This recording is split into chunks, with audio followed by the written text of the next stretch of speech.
കഴിഞ്ഞ 10 വർഷക്കാലം കൊണ്ട് ഇവിടുത്തെ അടിസ്ഥാന ജനവിഭാഗം പ്രത്യേകിച്ച് പട്ടികജാതി പട്ടികവർഗ്ഗങ്ങളുടെ 7411 കോടി രൂപ ലാപ്സാക്കി. പക്ഷേ അത് പട്ടികജാതിക്കാരുടെ മാത്രമാണ്. 3000 കോടിക്ക് മുകളിൽ പട്ടികവർഗ്ഗത്തിൻ്റെ ഉണ്ട്. 100 രൂപ കൊടുക്കുകയാണെങ്കിൽ 20 രൂപ ചെലവാക്കിയിട്ടുണ്ട്.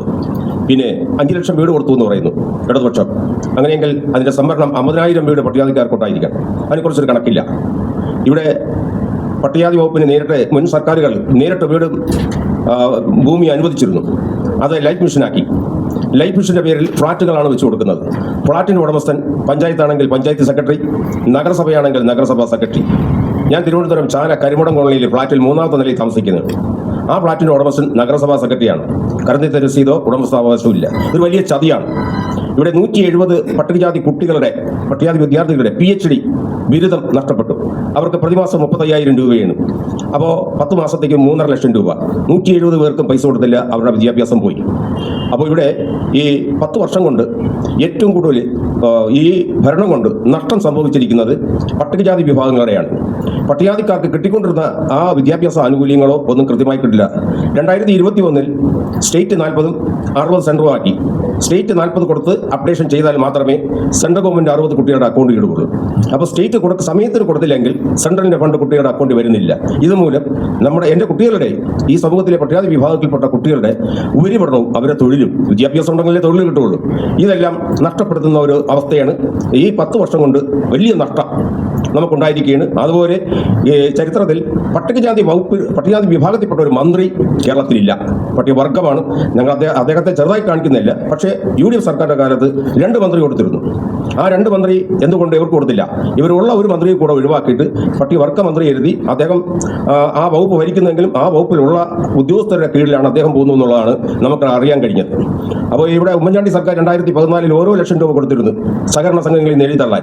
68 കോടി പട്ടികജാതി വികസന കോർപ്പറേഷനാണ് ഏൽപ്പിച്ചത്. 30 കോടിയോളം ചെലവാക്കി. 38 കോടി ഇവർ വന്ന് തിരിച്ചെടുത്തു.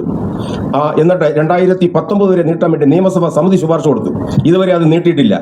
ഈ 1 രൂപ പോലും ഇവർ ഈ സഹകരണ സംഘങ്ങളെടുത്ത 1 രൂപ പോലും കൊടുക്കാൻ വേണ്ടി ഇവർ സമ്മതിച്ചിട്ടില്ല. അപ്പോൾ ഏത് കണക്ക് നോക്കിയാലും ഞാൻ ഈ പറയുന്ന വസ്തുതകളാണ് 10 വർഷം കൊണ്ട് ഏറ്റവും കൂടുതൽ ഈ എല്ലാം നഷ്ടപ്പെട്ടത്, അവസരങ്ങളെല്ലാം നഷ്ടപ്പെട്ടത് പട്ടികജാതി വിഭാഗങ്ങൾക്കാണ്.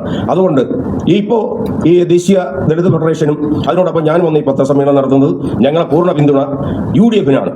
പ്രത്യേകിച്ച് തിരുവനന്തപുരം മണ്ഡലത്തിൽ മത്സരിക്കുന്ന ശ്രീ CP ജോൺ അവർകളാണ്. അദ്ദേഹം ഈ കാര്യങ്ങളെക്കുറിച്ച് 10 വർഷം പ്ലാനിംഗ് ബോർഡ് മെമ്പറായിരുന്നുകൊണ്ട് അദ്ദേഹത്തിന് ഈ ഫണ്ടുകളെക്കുറിച്ച് വ്യക്തമായി അറിയാം. അദ്ദേഹം ഞങ്ങളുമായി സംസാരിച്ചാണ്. അത് അവർ വരട്ടെ, അവർ ഭരിക്കട്ടെ. ഇന്റർനാഷണൽ കോൺഗ്രസ് നേതൃത്വം നൽകുന്ന UDF മുന്നണിയെ അധികാരത്തിലേറ്റുക എന്നാണ് നമുക്ക് ആവശ്യപ്പെടാനുള്ളത്.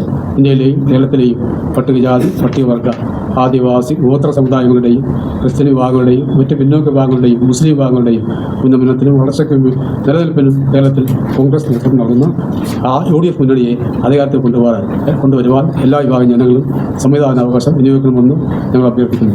KK രാജു ദേശീയ ദളിത് ഫെഡറേഷന്റെ സംസ്ഥാന കമ്മിറ്റി അംഗമാണ്. നെയ്യാറ്റിൻകര ബിനു സംസ്ഥാന ജനറൽ സെക്രട്ടറിയാണ്. ദേശീയ ദളിത് ഫെഡറേഷൻ സംസ്ഥാന ജനറൽ സെക്രട്ടറിയാണ്. സുരേന്ദ്രൻ സംസ്ഥാന വൈസ് പ്രസിഡന്റാണ്. ഞാൻ ഡോക്ടർ KS മണി അഴീക്കോട് ദേശീയ ദളിത് ഫെഡറേഷൻ എന്ന സംഘടനയുടെ അഖിലേന്ത്യാ പ്രസിഡന്റാണ്. ബോംബെ ആസ്ഥാനമായി പ്രവർത്തിക്കുന്ന സംഘടന. ഈ പത്രസമ്മേളനത്തിൽ എന്നെ കൂടാതെ കേരളത്തിലെ മികച്ച കഴിഞ്ഞ 5 നൂറ്റാണ്ട് കാലമായി പത്രപ്രവർത്തന രംഗത്ത് പ്രവർത്തിക്കുന്ന ശ്രീ മണി കുന്നൂരി S മണി ചരിത്ര സാഹിത്യകാരനാണ്. 40ഓളം പുസ്തകങ്ങൾ അദ്ദേഹം എഴുതിയിട്ടുണ്ട്. അദ്ദേഹം ഈ രംഗത്ത് ഉള്ള പത്രക്കാരനാണ്. 40 വർഷമായി 50 വർഷമായിട്ട് സജീവമായ രംഗത്തുണ്ട്. 40ഓളം പുസ്തകം എഴുതിയിട്ടുണ്ട്. അപ്പോൾ ആണ് പിന്നെ ഉള്ളത് ചാല മോഹൻ. അദ്ദേഹം 24 മണിക്കൂറും പൊതുപ്രവർത്തന രംഗത്ത് നിൽക്കുന്ന ആളാണ്. കേരള പൊതുമഹാസഭ KPMS-ന്റെ സംസ്ഥാന വൈസ് പ്രസിഡന്റാണ്. ഏത് പാർട്ടി അധികാരത്തിൽ വന്നാലും ഒരു ദളിതനെ മുഖ്യമന്ത്രിയാക്കണം. അതാണ് എൻ്റെ ആവശ്യം. ഞാൻ 60ഓളം പത്രങ്ങളിൽ പ്രവർത്തിച്ചിട്ട ആളാണ്. 12 ഡെയിലി ഉൾപ്പെടെ 60ഓളം പത്രങ്ങളിലും 40ഓളം ചരിത്ര സാഹിത്യങ്ങളും എഴുതിയിട്ടുള്ള ഒരാളാണ്. എൻ്റെ ആവശ്യമെന്ന് പറയുന്നത് ഒരു ദളിതനെ ഏത് പാർട്ടി അധികാരത്തിൽ വന്നാലും മുഖ്യമന്ത്രിയാക്കണം. അതാണ് എൻ്റെ ആവശ്യം.